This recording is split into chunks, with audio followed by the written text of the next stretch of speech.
أعوذ بالله من الشيطان الرجيم. بسم الله الرحمن الرحيم. السلام عليكم ورحمة الله وبركاته.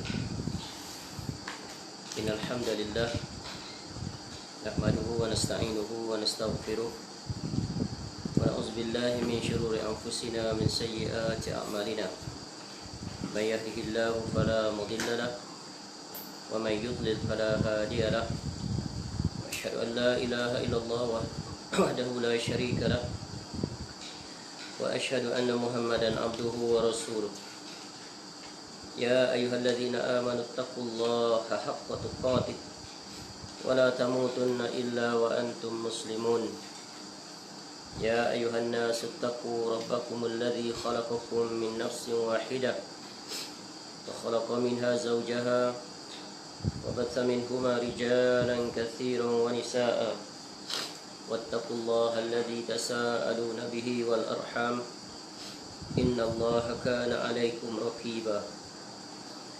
يا أيها الذين آمنوا اتقوا الله وقولوا قولا سديدا يصلح لكم أعمالكم ويغفر لكم ذنوبكم ومن يطع الله ورسوله فقد فاز فوزا عظيما. أما بعد فإن أصدق الحديث كتاب الله وخير الهدي هدي محمد صلى الله عليه وسلم وشر الأمور محدثاتها وكل محدثة بدعة وكل بدعة ضلالة وكل ضلالة في النار.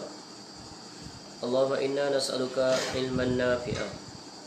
Ya Allah, kami memohon kepada Engkau ilmu yang bermanfaat, warizqan thayyibah dan rezeki yang baik, wa amalan mutaqabbala dan amal yang diterima. Alhamdulillah, kita bersyukur pada Allah Subhanahu Wa Taala dapat kembali kita bertemu pada malam ini untuk kita menyambung kuliah kita dengan mengambil faedah daripada kitab kecil yang bertajuk Agar Selamat Daripada Godaan Syaitan. Kaifa Tanju Min Makaidi Syaitan, sebuah kitab terjemahan yang menjelaskan hal ehwal yang berkaitan dengan syaitan dan tipu dayanya, di mana kitab kecil ini terbahagi pada dua bab, iaitu bab pertama menjelaskan dan membahaskan iaitu tentang syaitan dan tipu dayanya, dan kita masih lagi berada pada bab ini.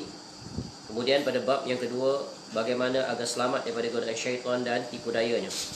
Dan ini merupakan ilmu yang wajib kita ketahui, yang wajib kita pelajari untuk kita selamat daripada tipu daya syaitan yang membinasakan. Dan dalam ayat-ayat Al-Quran banyak sekali Allah memberikan peringatan kepada kita agar sentiasa berjaga-jaga, agar jangan jatuh ke dalam perangkap syaitan. Dan prinsip penting yang diajar oleh Allah Ta'ala kepada kita adalah hendaklah menjadikan syaitan itu musuh kita selama-lamanya. Sebagaimana Allah ingatkan kita dalam salah satu ayatnya dalam surah Al-An'am ayat yang ke-112, Inna syaitana lakum adu fattakhizu adu innama yad'u hizbahu liyakunu min ashabis sa'ir. Sesungguhnya syaitan itu adalah musuh bagi kamu, maka anggaplah dia musuh, kerana sesungguhnya syaitan-syaitan itu hanya mengajak golongannya supaya mereka menjadi penghuni neraka yang menyala-nyala. Jadi jangan jadikan syaitan itu teman rakan, teman akrab, kerana ianya akan membawa kepada kebinasaan di negeri akhirat, iaitu menjadi penghuni neraka, kekal selama-lama bersama dengannya. Waliyazubillah. Baik, kita teruskan pada bab yang pertama. Kita berhenti sebelum ini pada muka surat 40, iaitu pada poin yang kelima. Sekarang kita akan memasuki poin yang keenam. Poin yang keenam iaitu di bawah tajuk besarnya tipu daya dan perangkap-perangkap syaitan. Baik, langsung saja kepada poin yang ke-6 muka surat 40. Iaitu poin yang ke-6, merosak hubungan baik di antara kaum muslimin.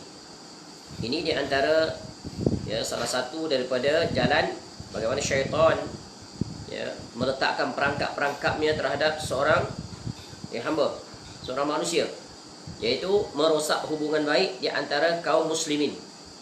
Sedangkan Allah Ta'ala memerintahkan kita sesama kaum muslimin saling bersatu padu, saling berkasih sayang, saling bantu-membantu, agar wujud Satu ikatan yang kukuh, yang kuat di atas takwa, di atas iman, ya, di atas Islam. Dan larangan daripada bermusuh-musuhan, berpecah belah. Bahkan sampai kepada kepuncak yang membawa kepada pembunuhan. Dan ini adalah perkara yang sangat dilarang dan sangat ditegak. Namun kenyataannya berlaku, ya, di sepanjang zaman, ya, berlaku di mana kerosakan dari jurusan ini.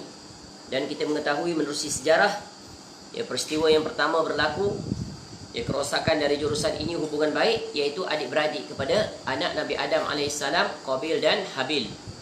Ya, tertipu dengan syaitan yang membisikkan. Inilah dia maksiat yang pertama yang berlaku di atas muka bumi, iaitu berlaku pembunuhan yang pertama. Dan ini Allah telah jelaskan di dalam Al-Quranul Karim, ya, disebabkan oleh apa? Disebabkan oleh marah, sifat marah, ya, tidak puas hati, ya, tidak puas hati, ya, maka akibatnya membawa kepada pembunuhan. Kemudian menyesallah. Kemudian ditunjukkan contoh bagaimana untuk mengebumikan jenazah. Ya, salah seorang daripadanya yang dibunuh itu Allah datangkan, iaitu burung gagak. Ya, burung gagak menunjukkan bagaimana nak mengebumikan, ya, burung yang telah mati. Maka disitulah mendapat ilham. Baik, adapun kisahnya bacalah di situ. Maka berlalulah masa sampai ke hari ini, ya, syaitan tak pernah berhenti, tak pernah, ya, putus asa untuk merosak hubungan khususnya sesama kaum muslimin. Dan, ya, umumnya berjaya, ya, kecuali yang diselamatkan oleh Allah Ta'ala. Baik, Allah Ta'ala berfirman, A'udzubillahi minasyaitanirrajim, Innama yuridu syaitan an yuki'a bainakumul adawata wal baghdha'a fil khamri wal maisir wa yasuddakum an zikrillah wa anis salawah fahal antum muntahun. Sesungguhnya syaitan itu bermaksud hendak menimbulkan permusuhan dan kebencian di antara kamu, ya, lantaran, ya, berminum khamar dan berjudi itu, dan menghalangi kalian dari mengingati Allah dan salat. Maka berhentilah kalian dari mengerjakan hal itu. Surah Al-Maidah ayat 91. Ini di antara salah satu contoh Allah menggambarkan menerusi firman-Nya, ya, dalam surah Al-Maidah ayat 91 tentang kerja buat syaitan, ya, iaitu sentiasa, ya, kerjanya bertujuan hendak menimbulkan permusuhan dan kebencian. Dan di antara salah satu jalan wujudnya permusuhan dan kebencian adalah terjatuhnya seorang manusia itu, seorang hamba, dalam perkara yang diharamkan, iaitu meminum arak dan berjudi. Ini dua perkara mungkar yang dilarang oleh Allah, dan dua perkara ini membawa kepada permusuhan dan bahkan sampai kepada kezaliman, iaitu pembunuhan. Ya, ini contoh. Ya, adapun menerusi jalan lain banyak sekali, ya, di mana perbezaan aliran, perbezaan pandangan, perbezaan kelompok dan pelbagai lagi, maka itulah yang membawa banyak kepada permusuhan yang kita lihat pada hari ini. Adapun, ya, permusuhan itu dibahagikan pada dua. Satu, permusuhan yang syar'i. Satu lagi, permusuhan yang tidak syar'i. Permusuhan yang dituntut dan permusuhan yang ditegah. Ya. Apa dia? Yang masyru' dan yang mamnu', iaitu permusuhan di atas dasar akidah. Ya, itu adalah perkara yang disyariatkan, iaitu bermusuh, ya, di atas akidah. Ya, hak dan batil dia tak akan pernah bersatu dan bersama. Dia sentiasa akan bertentangan. Dan permusuhan adalah yang disyariatkan itu adalah, iaitu apa? Permusuhan di atas nama agama. Kebenaran dan kebatilan, keimanan dan kesyirikan tak akan pernah selama-lamanya bertemu. Dan inilah permusuhan yang disyariatkan, yang dibenarkan, tak boleh bersama. Iaitu tauhid dan syirik tak akan boleh bertemu, tak akan boleh bersama. Ya, sunnah dan bid'ah tak akan boleh bersama. Ya, iman dan kufur tak akan boleh bersama. Dia musuh selama-lamanya. Adapun yang dimaksudkan di sini adalah, ya, sesama muslim jangan sekali-kali merosak hubungan, kerana Allah memerintahkan mereka untuk, ya, menjaga ukhuwah Islamiyah dan juga menjaga silaturahim. Baik. Jadi Nabi SAW bersabda, Inna syaitana qad aisa an ya'budahul musalluna fi jaziratil Arab walakin fit tahrishi bainahum. Sungguh syaitan dia telah berputus asa daripada keinginan dirinya disembah oleh orang-orang yang solat di jazirah Arab. Akan tetapi dia tidak berputus asa untuk menaburkan benih perselisihan di antara mereka. Jadi syaitan, ya, ketika mana Nabi SAW telah berjaya, ya, berjaya menegakkan Islam, dan majoriti, ya, penduduk Madinah dan Mekah telah menjadi Muslim, ya, yang asalnya mereka berada di atas kekufuran, kekafiran, kemusyrikan, ya. Jadi syaitan telah gagal di jurusan itu kerana dengan keberadaan Rasulullah SAW. Namun dia tidak pernah berputus asa dari jalan yang lain, iaitu dia mula menanam benih-benih perselisihan di atas pelbagai jalan, di atas dasar aswabiah, kelompok, kedudukan, warna kulit, bahasa, dan pelbagai lagi, ya. Dan di jalan-jalan inilah banyak manusia yang terjatuh kepadanya. Sebab itu Islam melarang kita bersatu, ya, di atas dasar selain daripada Islam. Apa saja kesatuan selain daripada Al-Quran dan As-Sunnah, maka pasti dia akan mewujudkan perpecahan, ya. Maka hendaklah kita bergabung dan bersatu di atas ikatan ini. Sebab itu ikatan yang paling kuat sebagai tali iman disebut oleh Nabi SAW adalah al-hubbu fillah wal bughdu fillah, ya. Dan Allah perintahkan untuk kita mendapat kesatuan dan persatuan, tak lain dan tak bukan, wa'tasimu bihablillahi jami'a, ya. Kemudian diiringi dengan wala tafarraqu, dan berpegang teguhlah kamu semuanya kepada tali agama Allah dan jangan kamu bercerai-berai. Ini ingatan Allah, ya. Persatuan, ya, hubungan baik hanya wujud bila kita berjalan di atas jalannya yang diperintahkan oleh Allah. Apa jalan Allah itu? Al-hubbu fillah wal bughdu fillah, iaitu di atas Al-Quran dan As-Sunnah, berjalan sebagaimana yang telah diwasiatkan oleh Rasulullah SAW kepada kita. Sebab bila rosak hubungan baik, maka akan menatijahkan perpecahan dan permusuhan. Maka apa yang berlaku akibat perpecahan? Hilang kekuatan, ya, hilang keamanan, umat saling bermusuh, hilang wibawa, ya, dikuasai oleh musuh, hilang keberkahan, turun pelbagai musibah, ya, yang mengkhawatirkan turunnya kemurkaan Allah Ta'ala, jauh daripada rahmat Allah, bersikap berpuak-puak, berkelompok-kelompok, ya, ya, isolatif, ya, isolated, hasil kumpulan-kumpulan yang berpencar-pencar, masing-masing berbangga dengan kelompok masing-masing, dan itu yang kita lihat, ya. Saling kafir mengkafir, saling sesat menyesatkan, saling bermasam muka, tidak bertegur sapa, ya. Hilang keharmonian hidup dalam bermasyarakat, dalam tubuh badan umat Islam, ya. Kelompok masing-masing menyendiri dan berbangga dengan apa yang ada pada diri masing-masing, ya. Dan ini semuanya adalah terlarang. Kerana apa? Dasar mereka bukan di atas wa'tasimu bihablillahi jami'a. Mereka ikat, ya, kecintaan dan hubungan baik mereka di atas selain daripada itu. Walak dan barak mereka diberi atas kepimpinan mereka, ketua mereka, ya, tok guru mereka, pemimpin mereka, warna bendera mereka, warna partai mereka, warna organisasi mereka. Dan ini semuanya adalah, ya, persatuan yang batil. Persatuan yang hak adalah tegak di atas, iaitu bersama di bawah satu jamaah. Jamaah apa ni? Kaum muslimin, ya, jamaah kaum muslimin, iaitu berada di bawah satu pimpinan yang sama, di bawah satu kepimpinan, iaitu, ya, para pemimpinnya, para pemimpin negara mereka yang sah itu, berjalanlah bersama dengan mereka, ya. Taat di mana tempat yang kita wajib taat, dan sekali-kali tidak bersama dalam perkara yang dilarang. Jadi itulah konsep al-wala wal bara yang akan menatijahkan persatuan umat Islam, ya. Apabila keluar daripada garis ini, maka akan datanglah perpecahan demi perpecahan, dan itulah yang kita lihat. Jadi tidak ada jalan lain, ya. Jalan untuk bersatu, untuk mewujudkan hubungan baik, berjalanlah di atas syariat yang telah Allah tetapkan. Ingat, Islam telah memberikan panduan, ajaran, aturan dan hukum. Maka barang siapa yang berjalan di atas tiga perkara ini, menurut apa yang telah ditetapkan oleh Allah dan Rasulnya, maka akan terwujudlah kesatuan umat Islam. Ya, sebab, ya, perpecahan adalah suatu perkara yang sangat merugikan, sangat membinasakan. Ya, sebab itulah Allah ingatkan kita, wala takunu kalladzina tafarraqu wakhtalafu min ba'di ma ja'ahumul bayyinat wa ulaika lahum azabun azim. Dan janganlah kamu menyerupai orang-orang yang bercerai-berai dan berselisih sesudah datang keterangan yang nyata kepada mereka. Mereka itulah orang-orang yang mendapat siksa yang berat. Surah Al-Imran ayat 105. Allah dah jelaskan pada kita larangan, berpecah belah, bersatu teguh di atas Al-Quran dan As-Sunnah. Jangan menyelisihinya. Ya, ikatan kita yang paling kuat adalah cinta sesama mukmin. Jangan ditukar.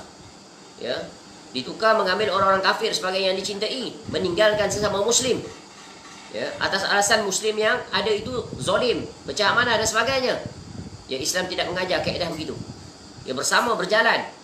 Ya, yang melakukan kemungkaran maka ditegur, dinasihati, diajak mereka kembali kepada kebenaran. Ya. Maka ini di antara, sebab itu Nabi SAW menyebutkan al-jama'atul rahmah wal furqatu azab. Ya, berjemaah adalah rahmah, sedangkan berpecah belah adalah azab. Jadi Ahlussunnah sentiasa mengajak kepada persatuan. Ya, perhubungan baik, kasih sayang. Ya, sesama muslim, sesama mukmin. Ya, maka tidak ada jalan lain. Ya, kita sebagai umat Islam hendaklah bersama dengan pemimpin umat Islam, ya, di setiap tempat untuk bersama dengan mereka. Ya, Nabi SAW bersabda, talzamu jama'atal muslimin wa imamahum. Ya, hendaklah engkau berpegang teguh, bersatu kepada jamaah dan imam kaum muslimin. Ya, laku. Jadi ini adalah perintah. Ya, maka hendaklah kita bersama dengan mereka itu. Kemudian Nabi SAW ditanya, fa'in lam takun lahum jama'atun wala imam. Ya, Uzaifah radhiyallahu anhu yang meriwayatkan hadis bertanya, bagaimana kalau mereka sudah tidak punya jamaah dan imam lagi? Ya, qal, jawab Nabi SAW, fa'tazil. Ya, fa'tazil tilkal firqata fa'tazil tilkal firqa kullaha. Bagaimana kalau mereka tidak mempunyai jemaah dan imam lagi? Nabi SAW jawab, jauhilah semua kelompok tersebut. Ya, jauhi semua. Walau anta adha ala asli sajarah hatta yudrikaka, ya, hatta yudrikakal maut. Ya, wa anta ala dhalik. Jauhilah semua kelompok-kelompok tersebut meskipun harus menggigit akar pohon hingga engkau mati dalam keadaan semacam itu. Ini belum sampai masanya. Kita masih ada pemimpin negara masih ada. Maka berjalanlah di atas mereka. Berjalan bersama mereka. Jangan wujudkan yaitu provokasi dan sebagainya. Ya. Untuk menjatuhkan pemimpin, menghina pemimpin dan pelbagai lagi. Menggerakkan massa, demonstrasi dan pelbagai. Itulah perkara yang dilarang oleh Nabi SAW. Bila berhadapan dengan situasi itu, Nabi SAW menjelaskannya, bersabar, be patient. Bersabar. Berdoa kepada Allah agar pemimpin tersebut diberikan hidayah dan petunjuk. Ya, agar mengembalikan keadilan, agar tegak persatuan. Jangan kita pula menjadi pencetus, ya, provokasi secara senyap-senyap ataupun terang-terangan sehingga umat terpecah kepada pelbagai golongan yang menetijahkan Allah turunkan azab, akhirnya dikuasai oleh orang kafir. Ketika itu menyesal sudah tiada berguna. Baik. Yang ketujuh, bagaimana syaitan, ya, menyesatkan manusia, berusaha untuk mengharu biru dan menceraikan manusia. Ya, perangkapnya adalah merupakan manusia dari zikir kepada Allah. Ya, yaitu membawa manusia lupa kepada Allah. Ya, jadi zikir itu adalah ingat. Ya, secara bahasa mudahnya adalah ingat, dan zikir itu, ya, apa saja perkara yang berkaitan dengan Allah Ta'ala dari perbuatan hamba, maka itu adalah zikir, iaitu ibadah. Ya, zikir ini luas definisinya. Jangan ingat zikir itu hanya mengucapkan dengan lisan subhanallah, alhamdulillah, Allahu akbar. Ya, itu adalah zikir.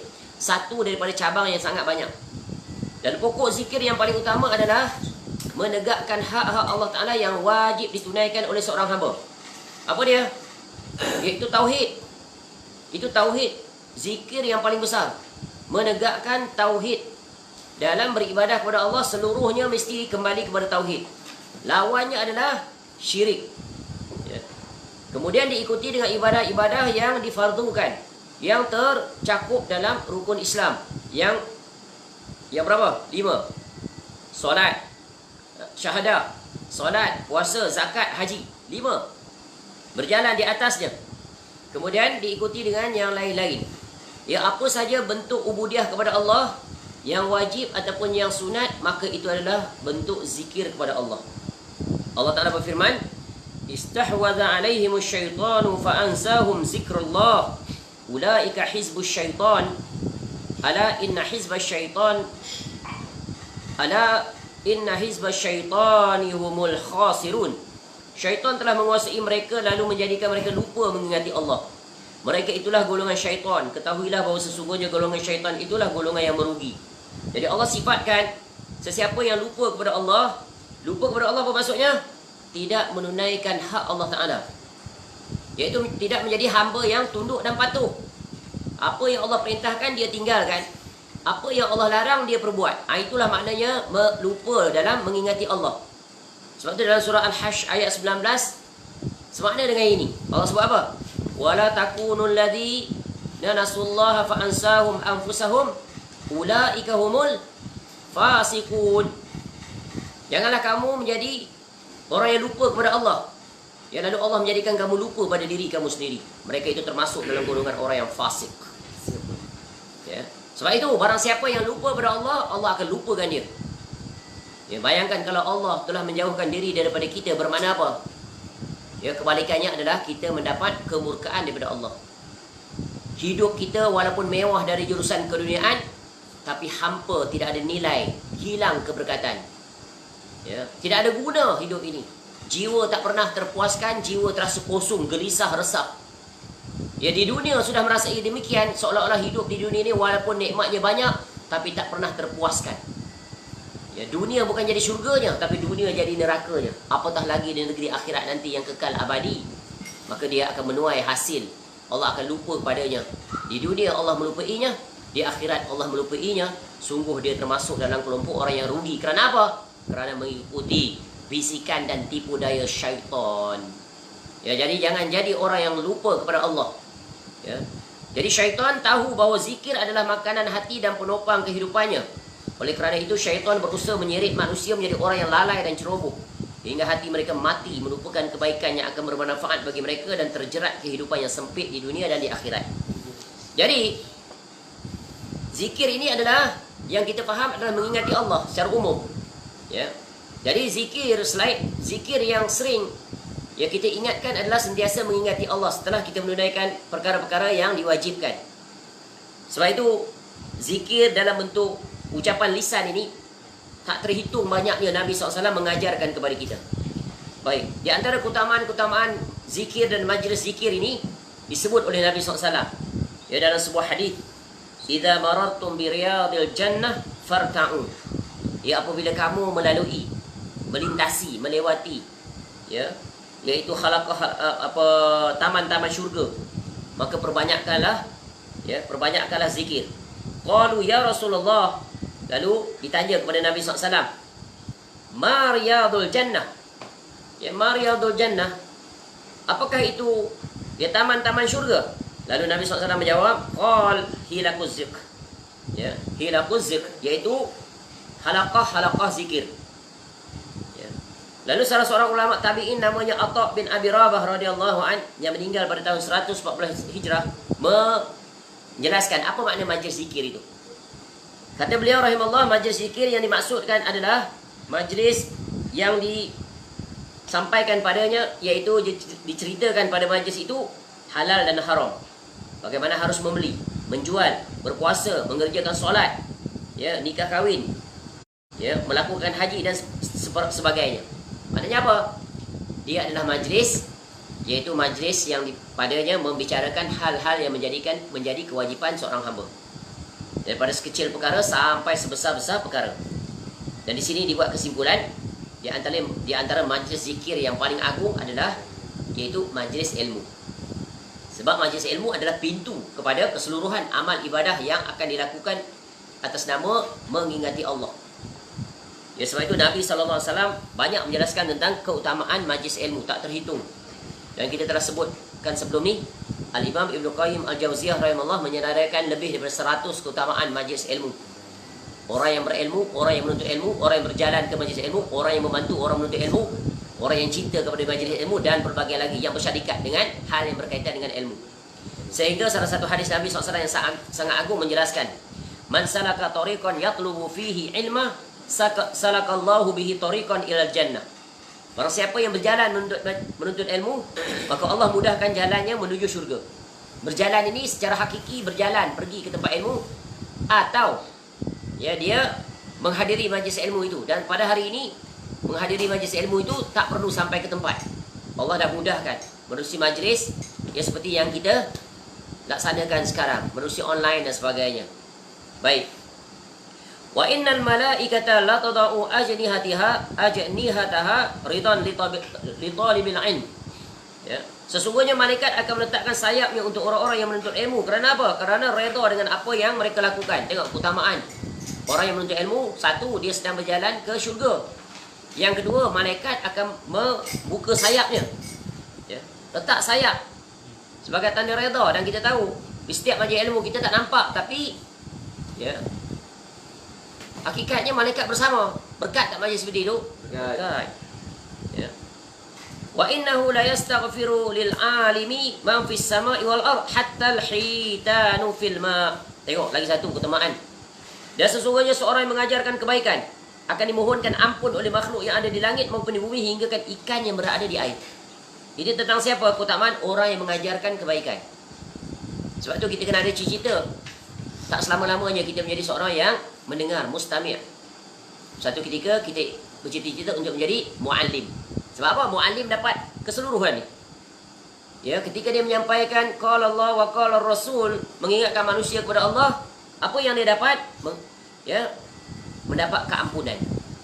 Siapa yang mohon ampun untuk dia? Makhluk yang ada di langit. Siapa? Para malaikat. Ya, makhluk di bumi pula siapa? Ikan yang berada di air. Laut ni 2/3 daripada daratan. Ikan itu tak terhitung banyaknya di dalam lautan. Itu belum di sungai. Di lautan tak terhitung pelbagai ikan. Bayangkan betapa banyaknya doa yang dia perolehi daripada makhluk ciptaan Allah. Ya, ikan, malaikat menghormati orang alim, orang yang menyampaikan ilmu. Ya. Kemudian Nabi SAW menyebutkan lagi, wa fadlul alim 'alal 'abid ka fadlil qamar 'ala sairil kawakib. Ni istimewa lagi. Sesungguhnya keutamaan orang alim atas ahli ibadah seperti keutamaan bulan atas seluruh bintang-bintang. Bulan satu je. Bintang banyak betul kan? Jutaan. Tapi Allah muliakan dengan bulan. Bulan lebih utama, mengungguli. Satu dia saja mengungguli seluruh bintang. Bintang itu sebagai penghias bulan. Ibarat pengiring raja. Nampak tak? Masya Allah. Langit indah. Ya, bulan yang terang benderang terutamanya pada 13, 14, 15. 3 bulan pun Allah jadikan dia sebagai salah satu daripada apa? Kemuliaan ibadah puasa pada ayyamul bid, hari-hari putih. Ya. Kemudian apa lagi kata Nabi SAW? Ni. Innal ulama'ahum warasatul anbiya lam yarisu dinaran wala dirhaman. Ya, wala dirhaman. Wa innama warasul ilma faman akhazahu akhaza bihazzin wafir. Sesungguhnya para ulama itu pewaris para nabi. Apa makna ulama? Orang yang berilmu, orang yang mengetahui. Apa istimewa orang yang mengetahui? Wajib ada pada sifat dia, innama yakhsyallaha min ibadihil ulama. Sebab tu syaitan dia takut dengan ulama. Orang yang berilmu berbanding dengan orang ahli ibadah. Ahli ibadah kalau tak ada ilmu dapat oleh syaitan.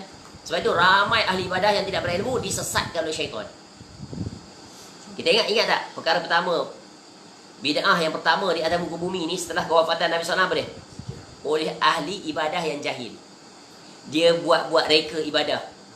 Ya, bukan bersumberkan daripada sunnah Nabi SAW, bukan bersumber daripada Quran, tapi sumbernya apa? Akal, dipacu oleh niat baik. Iaitu hawa nafsu. Datang daripada mana ni? Bisikan syaitan. Bagus ni. Sebab apa? Ketika ditegur, dia jawab. Ya, ma aradna illa al-khair. Ya Abu Abdurrahman, tidaklah kami buat zikir ini, duduk berkelompok ini, melainkan untuk mendapat kebaikan. Nampak? Syaitan hiasi amalan itu sebagai amalan yang berpahala. Tapi seorang alim yang faqih, seorang sahabat Nabi SAW yang mengetahui ibadah itu adalah tauqif. Al-aslu fil ibadah at-tauqif wal ittiba. Asal ibadah itu adalah at-tauqif, berhenti di mana Quran berhenti, di mana hadis Nabi berhenti. Dan ikut. Jangan mandai-mandai. Agama ni tak boleh memandai-mandai. Kamu pandai macam mana pun, IQ tahap tinggi pun, kamu kena ikut yang memandaikan kita, iaitu Rasulullah SAW dan para sahabat. Ni para sahabat ni nak memandaikan orang tadi tu. Ya. Alim saja, abid saja, ahli ibadah tak cukup, mesti alim. Itulah namanya orang yang faqih. Ilmu dan amal berjalan sesuai dengan aturan yang telah ditetapkan oleh Allah dan Rasulnya, itu dinamakan sebagai orang yang faqih. Sebab tu ya, ilmu saja tak cukup. Ya, banyak ilmu dia. Tapi nanti dulu tengok sejauh mana dia memahami agama itu di atas landasan yang benar. Ya, sebab itu Ibnu Mas'ud jawab atas alasan mereka itu. Apa kata Ibnu Mas'ud radhiyallahu an?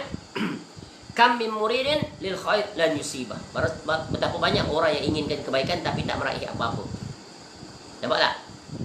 Ini syaitan berjaya menipu sampai ke situ, dan syaitan akan berusaha untuk menyibukkan manusia dalam perkara-perkara ibadah yang tidak ada contoh daripada Nabi SAW. Itulah bencana al-bid'ah.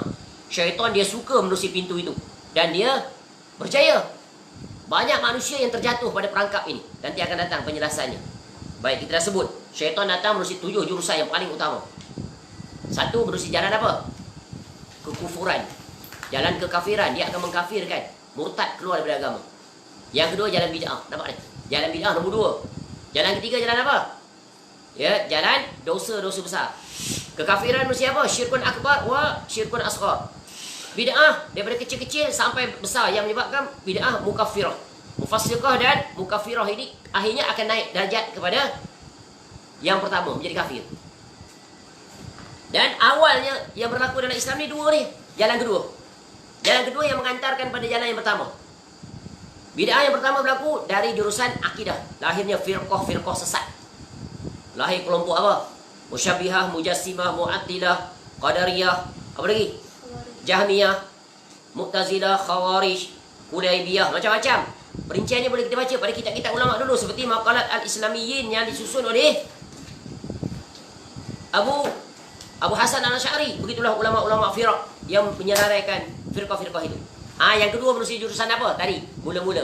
Jurusan ibadah. Zikir yang pertama mula-mula. Menyimpang. Ya, Masya Allah. Sebab itu pentingnya ulama yang benar.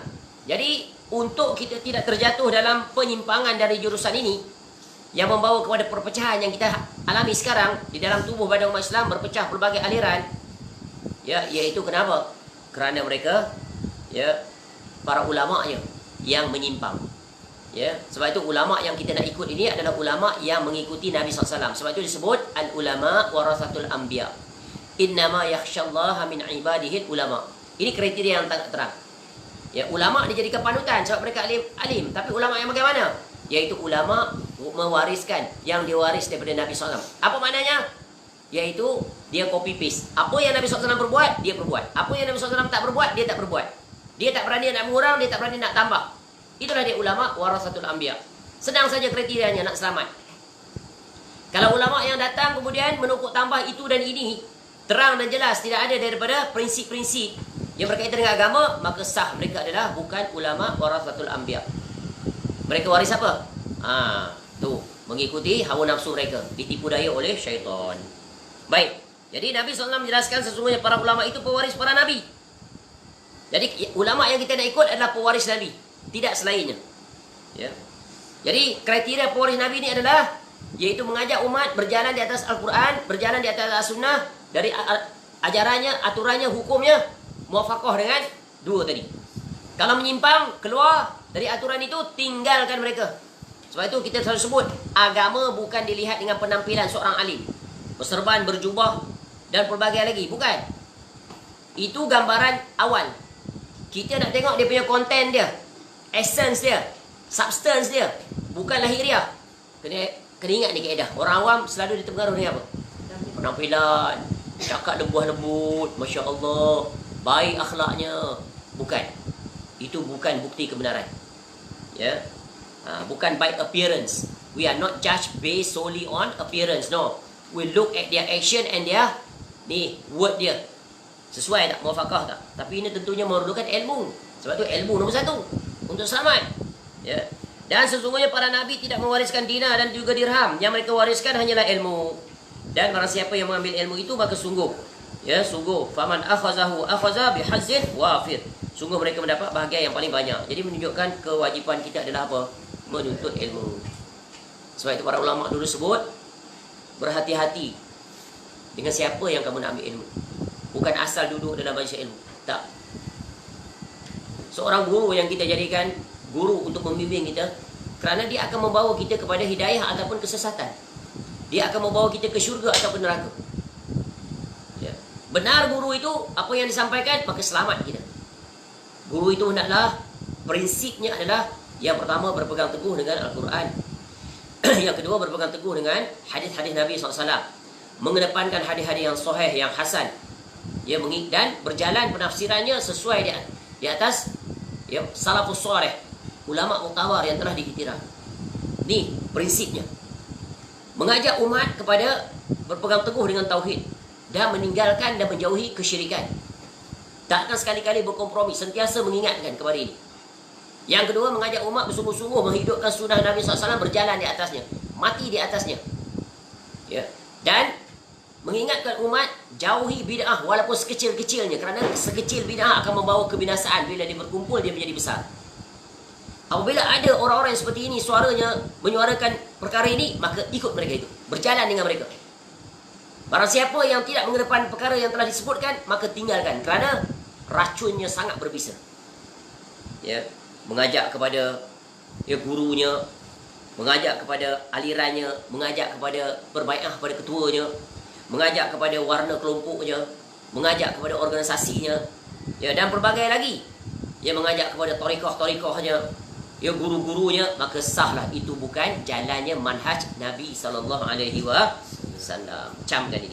Jadi, mengingati Allah, luas cakupannya, dan salah satunya setelah menunaikan yang wajib tadi, menuntut ilmu, menunaikan yang wajib, sebagaimana yang tercakup di dalam rukun Islam, rukun iman, dan seterusnya. Kemudian amalan pribadi setiap orang, iaitu berzikir kepada Allah. Dan Nabi SAW mengajar banyak sekali, tak terhitung. Zikir, setelah solat, zikir pagi, zikir petang, zikir bangun tidur, zikir nak tidur, keluar rumah, lihat sesuatu, macam-macam, tak terhitung. Maka berjalanlah di atas zikir itu. Jangan sekali-kali diganti dengan zikir gubahan manusia. Ada pula manusia pandai, dia buat SOP daripada gurunya. Hari ni baca sekian, hari Isnin kamu berzikir ni, hari Selasa kamu berzikir ni, hari Rabu kamu berzikir yang ini. Mana dia dapat tu? Hari Isnin besok zikirnya 1000 kali, la ilaha illallah 1000 kali. Hari Selasa zikir alhamdulillah 1000 kali. Hari Rabu zikir subhanallah 1000 kali. Mana dia dapat ni? Siapa yang perintahkan pada dia untuk menetapkan kaifiah seperti itu? Tak lain dan tak bukan daripada diri gurunya itu, yang didakwa dengan pelbagai dakwaan. Dan ini banyak sekali. Sedangkan Nabi SAW setelah wafat, tak ada satu pun yang Nabi SAW tak tinggalkan. Sempurna. Tapi yang Nabi SAW sempurnakan itu, mereka tak ikut. Mereka bertolak belakang, berbalik dengan mentaati guru-guru mereka. Wahai orang-orang yang mentaati guru-guru mereka itu, ingat, Allah Ta'ala telah ingatkan kita kesemuanya. Ittakhazu ahbaruhum wa ruhbanahum arbaba min dunillah. Berlaku pada orang Yahudi dan Nasara menjadikan rahib, padri, rabai mereka itu sebagai tuhan-tuhan yang disembah.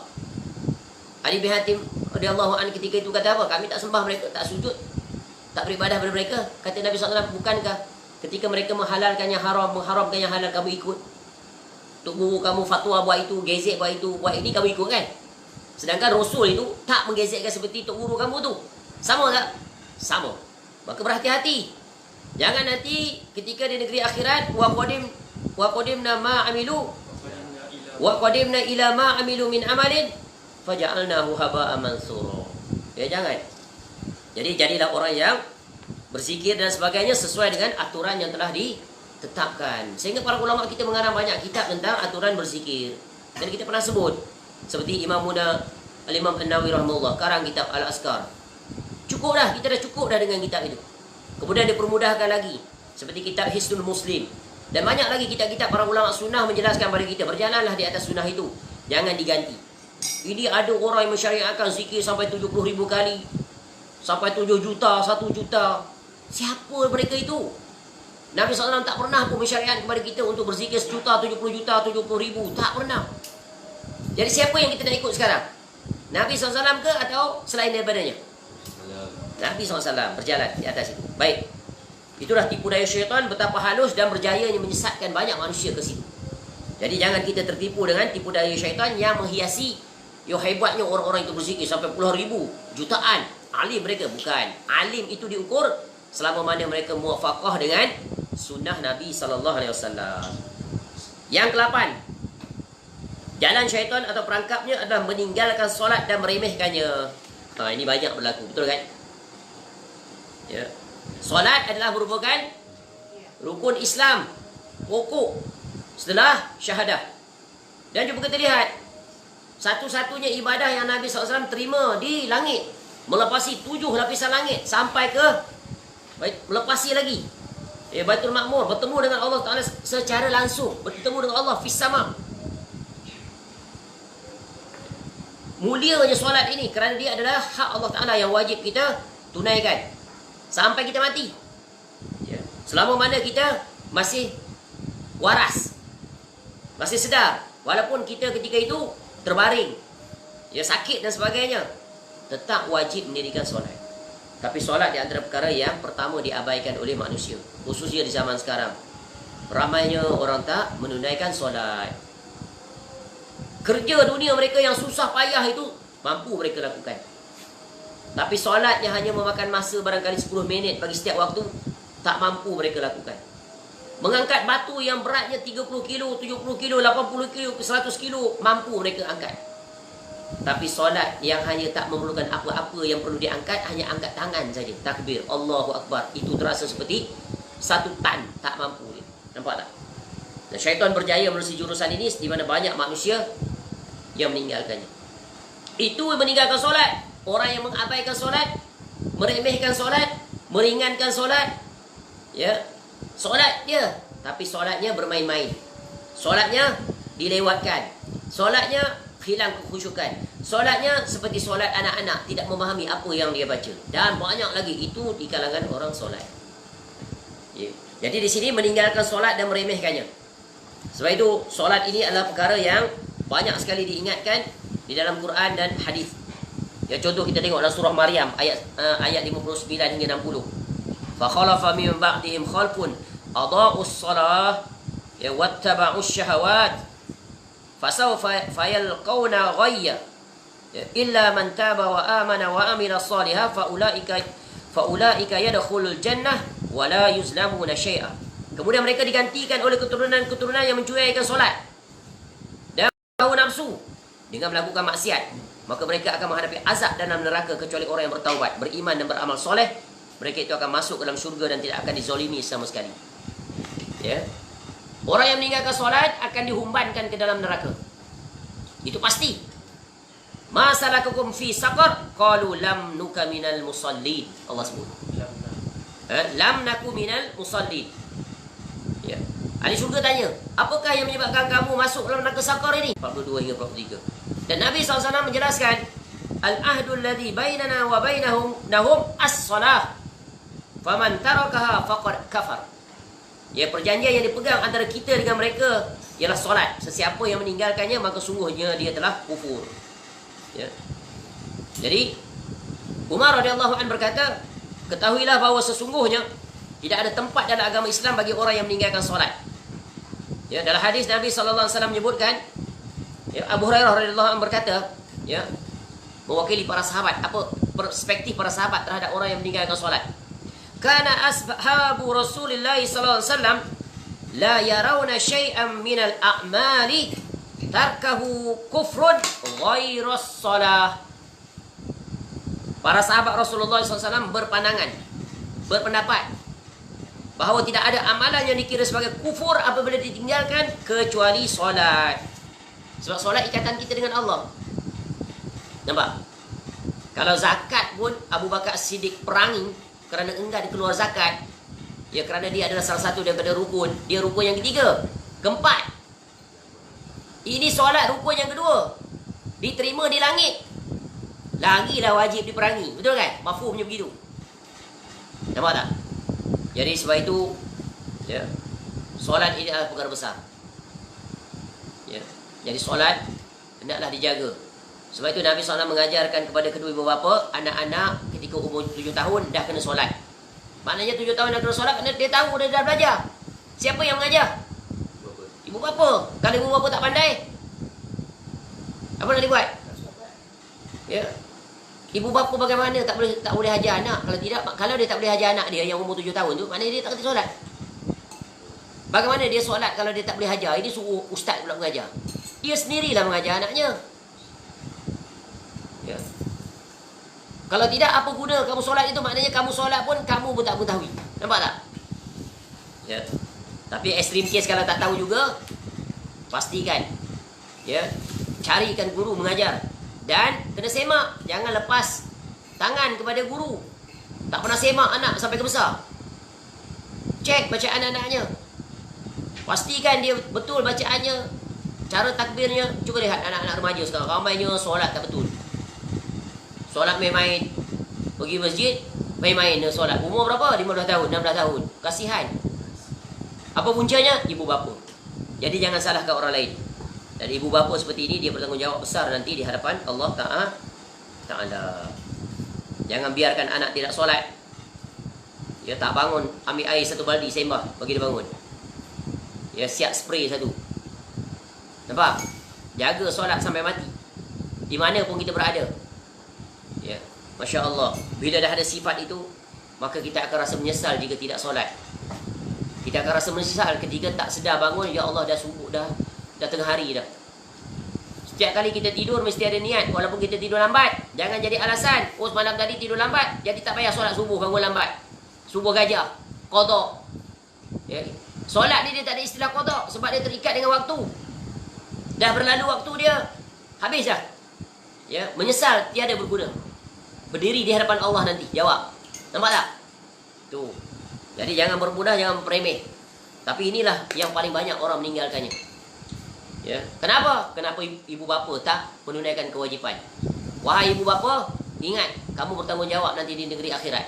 Bagaimana nak masuk syurga kalau anak-anak tidak diwajibkan, diajar, dipantau agar mereka melaksanakan solat. Hatta anak-anak kita itu dah berumah tangga, follow up. Tanya anak, telefon anak duduk asrama. Tanya, mula-mula tanya apa? Dah solat ke belum? Solat di mana? Bukan tanya, ya, biskut yang ayah hantar itu dah habis ke ada lagi? Duit ada lagi tak? No, tanya soalan tu dulu. Faham? Ya. Jadi manakala solat merupakan rukun Islam yang terbesar yang bersifat amaliyah dan juga merupakan jenis zikir yang paling agung kepada Allah Ta'ala, maka syaitan berusaha untuk menghadang manusia dari melakukan solat. Rasulullah SAW bersabda, ya, "Idza nudiya bis-salah adbara asy-syaitanu wa lahu duratun hatta la yasma' al-adhan fa idza qudiya al-azan aqbala fa idza thuwiba biha adbara fa idza qudiyat taswibu aqbala hatta yakhdira bainal mar'i wa nafsi." Yaqul uzkur kadza wa kadza. Yaqul uzkur kadza wa kadza ma lam yakun yazkuru hatta yazalla ar-rajul in yadri kam shalla. Ya, apabila azan berkumandang maka syaitan pun mundur-mundur sambil terkentut-kentut sehingga dia tidak mendengar suara azan. Ketika azan selesai, datang lagi dia syaitan. Apabila iqamah berkumandang, maka dia menjauh lagi. Setelah iqamah selesai, syaitan datang lagi. Dia menggoda hingga seorang berbicara dengan diri sendiri. Ingatlah itu, ingatlah ini. Jadi sesuatu yang tidak diingatnya sebelum solat, sehingga seorang tidak ingat lagi berapa rakaat dia telah solat. Ini salah satu contoh bagaimana syaitan apa? Dia melalaikan seorang yang sedang solat. Ini yang solat pun tak selamat, apatah lagi yang tak solat, memang tak selamat. Nampak tak? Jadi ini dalam bab tentang khusyuk dalam solat. Jadi kesimpulan penting adalah syaitan berusaha untuk apa? Menyeru, membisik, menipu daya agar seseorang meninggalkan solat dan dia berasa nikmat. Oh, tak solat dia seronok. Dia happy, dia enjoy. Tak rasa apa-apa. Ya, muazzin mengumandangkan azan, dia relax and steady je. Buat dono je, tak ada rasa apa-apa pun. Sedangkan Allah panggil dia, hayya 'alas salah, hayya 'alal falah. Dia tak dengar. Telinga dia tu ditutup oleh, disumbat oleh syaitan. Akhirnya dia dengar seruan panggilan syaitan. Masya Allah. Ya, nikmatnya orang yang dapat menjaga solat. Apatah lagi dia solat sebelum balik sampai sekarang, sampai dia mati. Nikmat tak? Nikmat. Inilah ibu bapa, dia telah menunaikan hak mereka itu. Wajib. Ya. Jadi ingat, dalam keadaan apa pun, sibuk macam mana pun kita, mesyuarat di mana pun, bekerja di bawah laut pun, bila sampai waktu solat, solat. Sakit macam mana pun, hospitalized, paralyzed, masuk waktu solat. Sakit macam mana pun sebelum nak mati, tetap jaga solat. Ingat, banyak orang ketika sihat dia solat, ketika sakit dia mula meninggalkan solat. Jangan jadi seperti itu. Disebabkan apa? Kejahilan. Sebab itu penting menuntut ilmu ya tentang solat.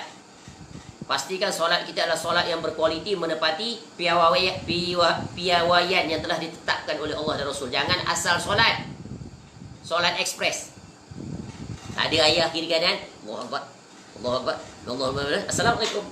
Dah solat dah. Dah. Jangan jadi seperti itu. Itu solat budak-budak, tak apalah. Ni orang tua solat macam tu. Solat orang tua, cuba tengok. Ya Allah, cepatnya solat. Kita baru 1 rakaat, dia dah 3. Kita baru nak masuk 2, dia Assalamualaikum, hilang lah. Cepatnya dia. Itu solat orang yang sia-sia. Patuk ayam nama dia. Kasihan manusia. Ya, dia solat, tapi solatnya sia-sia. Jangan jadi orang yang solat mendapat kemurkaan Allah. Tak ada tumakninah langsung. Allahu Akbar, Allahu Akbar, sampai Allah Maha Besar. Cepatnya dia. Dia nak mengejar ke mana tu? Ya, solat bukan bilangan rakaat, bukan. Bukan mengejar bilangan. Solat itu adalah untuk kita bermunajat kepada Allah. Satu situasi yang nikmat bila mana kita dapat meluangkan waktu untuk bercakap-cakap dengan Allah. Ya, sebab itu kita kena berusaha untuk meraih nikmatnya ya dalam beribadah kepada Allah, khususnya solat. Baik. Yang terakhir, yaitu mengadakan suatu kebohongan mengenai Allah tanpa dalil. Allah Ta'ala berfirman, innama ya'murukum bis-su'i wal fahsya' wa an taqulu 'ala Allahi ma la ta'lamun. Sesungguhnya syaitan itu hanya menyuruh kamu berbuat jahat dan keji dan mengatakan terhadap Allah apa yang tidak kamu ketahui. Apa makna ni? Yang pertama tentunya hal yang berkaitan dengan ma'rifatullah. Mengenali Allah. Wajib seorang hamba mengenali Rabbnya. Mengenali Allah adalah pintu pertama, ilmu yang paling agung, ilmu yang paling mulia, ilmu yang paling utama, yaitu mengenali Allah. Bagaimana seseorang dapat beribadah kepada Allah kalau dia tak mengenali Allah? Ini ilmu yang paling mulia. Bagaimana nak mengenali Allah? Tak lain dan tak bukan menerusi, yaitu menerusi apa? Mengenal nama-nama dan sifat Allah. Asma al-husna. Ya. Tu, sifat-sifat Allah. Asma was sifat. Bagaimana kita nak mengetahui nama-nama dan sifat Allah? Tak lain dan tak bukan menerusi jalan yang diajar oleh Nabi SAW. Tariqahnya mana? Baca Quran. Allah telah menjelaskan tentang dirinya dengan terang dan jelas, dan dia bukan merupakan ayat mutasyabihat, dia adalah ayat muhkam. Kerana Allah itu dia ingin dikenali oleh hamba-Nya. Sebab itu pintu mula-mula. Sebab itu para rasul-rasul alaihi wassalatu wassalam mula-mula memperkenalkan siapakah Rabb yang sebenar.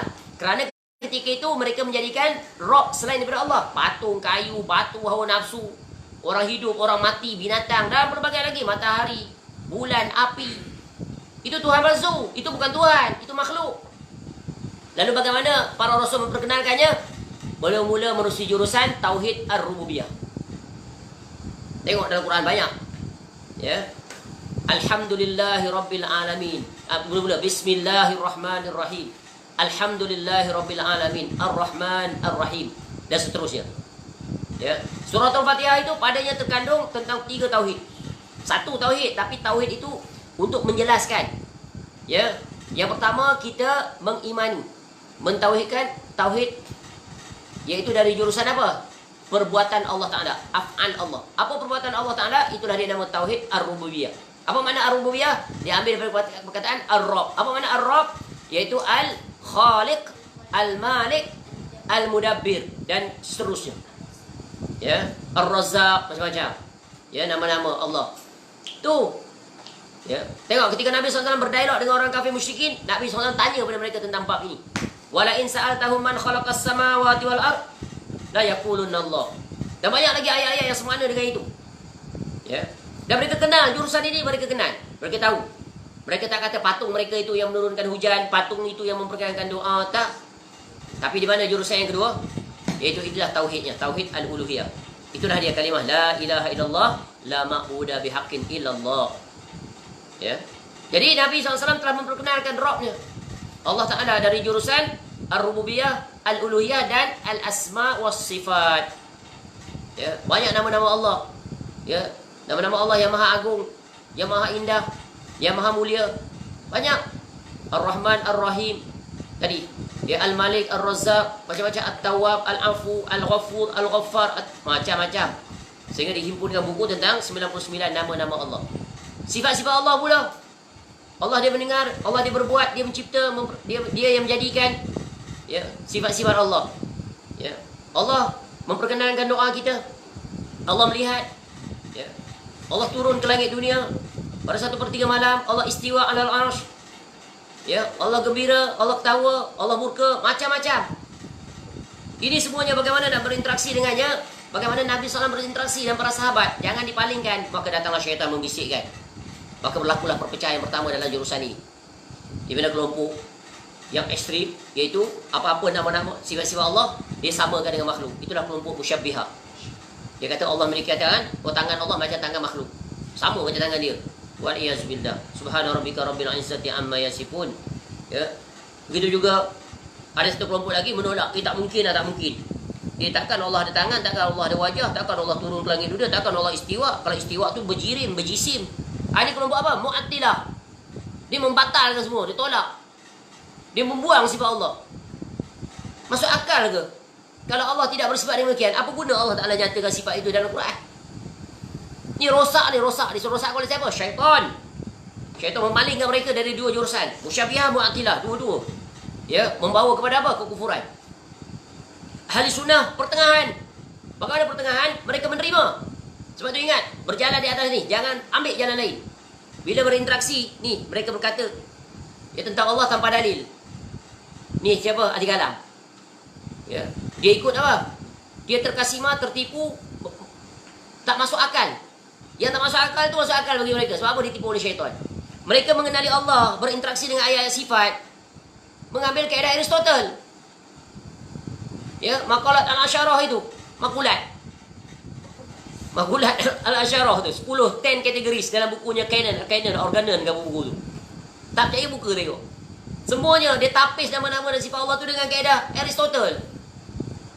Tak masuk akal. Tapi yang tak masuk akal itulah yang mereka pertahan bermati-matian sampai hari ini.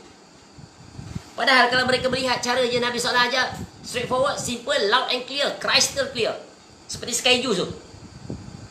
Pertama apa Nabi SAW ajar? Bila berinteraksi dengan nama-nama dan sifat-sifat Allah, khusus sifat Allah, pertama imani. Yang kedua apa? Isbat, letakkan. Allah kata dia memiliki wajah. Ya, Allah memiliki wajah. Yang pertama iman. Apa yang Allah sebut dalam Quran ni, dalam hadis, iman ni dia. Iman. Iman mana apa? Terima. Apa makna iman? Terima, yakin, percaya, tanpa sebarang keraguan. Ahli kalam dia kena penyakit ni. Dia ragu. Nanti. Pertama apa? Imani. Yang kedua, tetapkan. Yang kedua, terima. Iman tu maknanya terima lah. Yang kedua, tetapkan. Tetapkan, ya, Allah memiliki tangan, Allah memiliki wajah, Allah murka, Allah ketawa. Tu tetapkan. Allah memiliki mata, tetapkan. Yang ketiga apa? Mensucikan, tanzih. Allah memiliki wajah, tapi wajah Allah tak sama dengan wajah kita. Kita faham, bila sebut wajah tu kita faham. Ya. Kita tak menyamakan laisa kamitslihi syai'un. Ataupun walam yakul lahu kufuwan ahad. Tak sama. Allah sebut tak sama. Jangankan oh, ini kita boleh faham. Kalau makhluk kita boleh faham tak? Contoh, kita memiliki wajah tak? Muka, ada muka? Rumah kita ada muka tak? Ada muka apa? Muka pintu. Sama tak muka kita dengan muka pintu? Tak sama. Muka buku sama tak dengan muka kita? Tak sama. Ya. Muka kuali sama. Kuali ada muka. Ha. Muka monyet sama tak muka kita? Muka ikan sama tak kita? Muka meme sama tak kita? Muka kucing tak sama. Sebutan sama tapi tak sama dari segi sifat. Nampak tak? Apatah lagi Allah Ta'ala ini segala pemisalan. Allah jauh daripada pemisalan itu. Allah dia maha agung, maha mulia. Tak akan sama sekali-kali. Jadi Allah telah mensifatkan dirinya. Apa yang susahnya kita nak terima? Dan Nabi SAW menjelaskan itu pada para sahabat. Orang Arab Badui pun pandai. Tak mempertikaikan langsung. Sami'na wa atu'na. Yang keempat, iaitu tidak mengkaifiahkan. Tak tanya, wajah Allah tu macam mana Allah turun tu macam mana Ini penyakit orang terkena prinsip Aristotle ni. Dia guna kaedah arah, apa, ruang masa dan pelbagai lagi. Ya, dia kata apa? Dia membagaimanakan. Kalaulah Allah tu turun setiap malam, jadi Allah tu tak ada kerja, dia tak malam turun. Ya. Malam di Malaysia tak sama dengan malam di Amerika. Jadi kerja Allah tu turun aja. Ni, betapa jahatnya mulut orang-orang seperti ini. Ya. Nampak? Tu. Betapa berani mereka. Oh, kalau begitu Allah dia turun, kosonglah Allah tu di arasy-Nya. Istiwa ala arasy. Masya Allah. Siapa yang ajar mereka untuk berfikir sampai ke tahap itu? Nabi SAW ajar tak? Tak pernah ada satu riwayat Nabi SAW menceritakan tentang bab itu. Sebab Allah Ta'ala dia maha ghaib. Tak ada makhluk yang pernah melihatnya. Yang kedua, Allah Ta'ala lah yang mengetahui tentang dirinya. Dan Allah memperkenalkan dirinya kepada kita melalui Al-Quran. Maka kita terima. Sebab itu 4 prinsip ni berjalan. Selamat kita. Kerana 4 prinsip ni berjalannya seluruh para Rasul-Rasul alaihimussalatu wassalam. Berjalan seluruh para sahabat. Berjalan seluruh tabi'in salafus soleh. Ya. Tapi bila datang bencana ilmu kalam pada zaman Al-Ma'mun, diterjemahkan seluruh buku. Termasuk dalam jurusan tadi yang asalnya digunakan dalam ilmu fizik, akhirnya ditukar kepada ilmu metafizik oleh Ibn Sina, salah satu tokohnya. Ya, dia masuk lalu dia guna kaedah itu, premis itu, lalu dia terapkan kepada Allah Taala. Sungguh ini satu kebinasaan yang sangat membinasakan. Sebab itu para ulama salaf sangat-sangat mengingatkan tentang bencana ilmu kalam. Imam Syafi'i rahimahullah larang sehingga siapa yang masuk dalam ilmu kalam ni, tangkap dia, usung atas, letak atas apa haiwan atau unta ke apa ke, bawa keliling kota, sebat dia. Cuba lihat, orang yang masuk dalam ilmu kalam ni kena penyakit keraguan. Kemuncaknya menolak nama-nama dan sifat Allah. Wal iyazu bil. Ini mereka berkata kepada Allah tanpa dalil. Tak habis fikir ni boleh ke mana, mereka boleh pakai kaedah Aristotle. Padahal mereka tahu ada buku Makulat Al-Asyarah. Aristotle dia mengaku pun.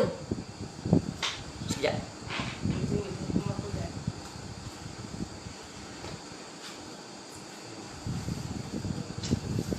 Ni yang mereka nak mati-mati mempertahankan kaedah mengenai Allah dengan ilmu kalam ni. Ini buku Makulat, Mbak. Walaupun yang mengarangnya itu adalah seorang ulama dan sebagainya, tapi kita dah sebut tadi, ulama mana yang kita nak ikut? Ulama yang warasatul anbiya ke warasatul ahlul kalam? Mewarisi daripada sanadnya sampai kepada Aristotle. Ni. Yang kita pegang ni berjalan di atas 4 prinsip ni, sanadnya sampai kepada Nabi SAW. Sampai kepada Nabi SAW. Menerusi ulama-ulama Rabbani. Ya, menerusi jalan ulama-ulama salaf yang tak terhitung. Kita buka saja kitab-kitab ulama salaf. Ya, kita tengok kitab contohnya Al-Ulu yang disusun oleh Al-Imam Az-Zahabi rahimahullah, kitab Al-Arash juga Al-Imam Az-Zahabi rahimahullah, kitab Syarah Usul I'tiqad Ahlussunnah oleh Al-Lalikai, kitab Usul Sunnah. Banyak kitab-kitab ni. Semuanya adalah sanad last sekali pergi mana? Sampai Nabi SAW. Sebab kalau Rasulullah SAW, yang ini sampai mana? Yang ini. Ni, mabda. Ya, fil maqalat al-asyarah. Ni. Depan lagi dah kata dah. Ini adalah daripada Aristotle. Ni. Kata pengantar sendiri pun dah kata dah. Makulat Ash ini adalah sebuah bidang ilmu yang mengkaji tentang ajnas aliyah, jins-jins tinggi dan memungkinat. Sejarah kemunculan ilmu ini dapat dijaki hingga ke Aristotle. Tu dia. Siapa yang kata ni? Ni. Ya, mukadimah pada kitab. Ya, begitu juga bila disebut di dalam ni. Dan istilah ini semua 100% copy paste daripada Aristotle, 10 categories yang diterjemahkan dalam bahasa Inggeris. Nampak tak? Dan dia guna kaedah ni, sepatutnya kaedah ni digunakan dalam ilmu fizik. Ini fizik dulu. Fizik zaman purba. Sekarang fizik dah advance. Ya, dah advance. Ya, kita belajar fizik kat sekolah, kita tengok sama dengan benda ni. Mengajar tentang jirim, jisim, dia letak pada Allah. Tu otak dia. Bila guna kaedah ni, makulat ni dia kata, kalau Allah itu istiwa, maknanya berjisim, bertempat. Maka mustahil. Maka dia tukar. Dia tukar. Dia tukar jadi apa? Oh, itu bukannya istiwa secara hakiki, tapi itu adalah istaula. Menguasai. Nampak tak? Ni. Sebab guna kaedah ni. Kaedah Aristotle, bukan kaedah Quran. Kalau Quran, tadi 4. Imani, tetapkan, tanzih, bila kaif. Selamat. Cukup. Dah kat tu. Sebab Allah dia maha ghaib, Allah menerangkan tentang sifatnya. Kita berhenti di mana Allah berhenti. Dan makhluknya di sisi manusia, yang paling kenal Allah siapa? Kita. Nabi SAW. Nabi SAW guna tak kaedah ni? Ajar tak? Pakai Aristotle ni. Pakai tak? Tak pakai. Nabi SAW pakai apa? Wahyu. Nabi jelaskan seperti itu juga. Tengok ketika Nabi SAW bertanya kepada seorang hamba wanita, Aina Allah? Dia pakai ni tak? Ni. Seorang budak hitam. Tak sekolah. Dia kata terus langsung. Ni orang yang benar imannya. Fis sama. Ada Nabi SAW bantah. Tak boleh tunjuk begitu. Allah itu bukan di situ. Itu adalah jisim. Jirib. Tak. Lalu Nabi SAW kata apa? Ya. Man ana? Nabi SAW tanya dia. Ni siapa ni? anta Rasulullah, maka Nabi SAW kata fa innaha mu'minah, sesungguhnya dia ni adalah perempuan mukminah. Maknanya benar dia, ikrar dia syahadah. Yang pertama syahadah la ilaha illallah, dia kenal Allah Taala. Rabbnya di mana? Fis sama, betul, tepat. Yang kedua dia kenal, ya, wa anna Muhammadan abduhu wa rasuluh, kamu, aku ni siapa? Anta Rasulullah.